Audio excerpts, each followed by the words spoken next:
Exercise 6.5 subtract A 4/9 minus with 2/9। सो जो हमने सबसे पहला स्टेप किया था सब्सट्रैक्ट करने का, subtract the smaller numerator from the bigger numerator. तो इसमें स्मॉलर न्यूमरेटर कौन सा है, ये 2/9, और बिगर स्मॉलर कौन सा है, वो 4/9। ओके, तो अब हम 4/9 में से 2/9 को माइनस करेंगे।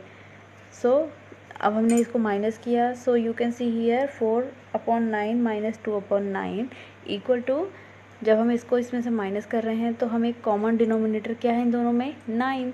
तो अब हम ले लेंगे और जो स्मॉलर है 2, तो उसको 4 से माइनस करेंगे। सो 4 माइनस 2/9। ओके, तो इनका जो एक कॉमन डिनोमिनेटर है हमने इसको बनाए रखा है 9। ओके, अब क्या हुआ, 4 माइनस 2 इक्वल टू 2 आ गया एंड 9 का 9 रहा।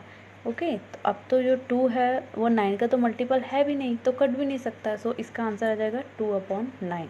अंडरस्टूड। आफ्टर दैट बी आप इस तरीके से कर लेंगे, सी भी आप खुद से कर लेंगे। बी में क्या है, ओके, सो 5 1 ज़ा 5 हो गया, राइट राइट, ठीक है। तो ये तो इन्होंने यहाँ पे सॉल्व करके दे दिया आपको, बी वाला खुद से सॉल्व करके दे दिया, राइट। सी वाला भी आप खुद से कर सकते हैं। After that we are coming on E वाला। चलिए ई में करके बता देती हूँ आपको। सो 69/75 माइनस 46/75।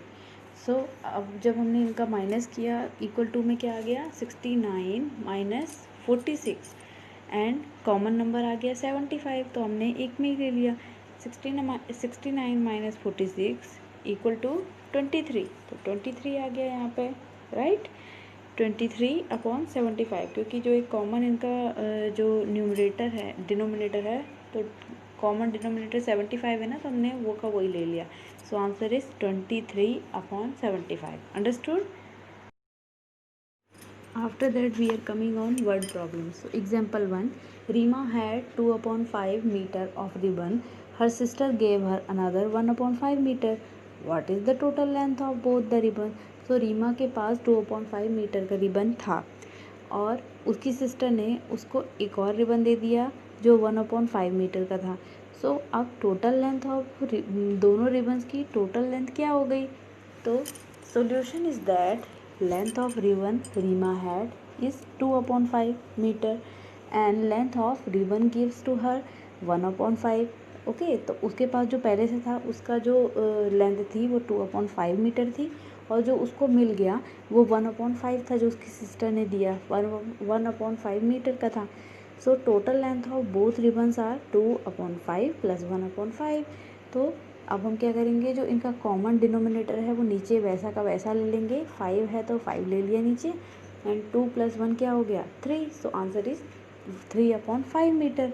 सो हम यहाँ लिखेंगे Reema had the length of the total length of both ribbons is 3/5 metre. Understood.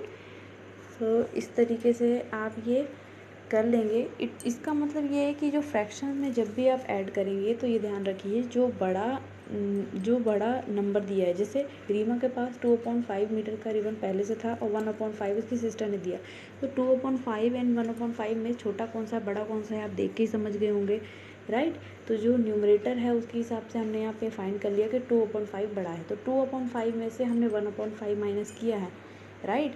इसको माइनस करने के बाद हमने जो डिनोमिनेटर है उसको कहीं से भी उसको चेंज नहीं किया है, उसको बदला नहीं है। ओके, तो 5 का 5 ही रह जाता है और हमने इसको प्लस किया है, तो 2 + 1 जो न्यूमरेटर है न्यूमरेटर से न्यूमरेटर को प्लस कर दिया, तो 2 + 1 इक्वल टू आ गया 3।